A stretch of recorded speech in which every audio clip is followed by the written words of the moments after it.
Max Tuningdagi Leapmotor C16 avtomobilimiz tayyor. Qilingan ishlarni ko'rsatib obzor qilamiz. Birinchi navbatda ruchkalarni elektronlik qilib berganmiz. Qaranglar.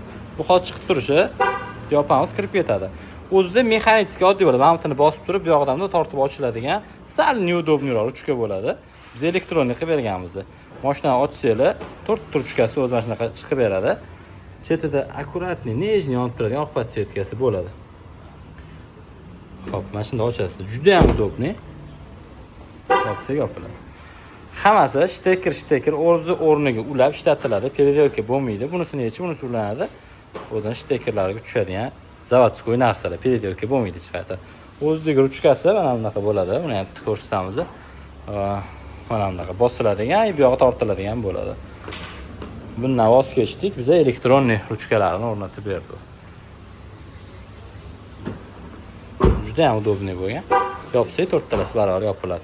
Paroklar bor. Hop, rusifikatsiya qilingan. Xullas, mana shunday xizmatlar qiziq bo'lsa, Max Tuning murojaat qilaverasiz. Leapmotor C16 avtomobillarida ham ish jarayonlarimizni shunaqa chiroyli bitirib beramiz.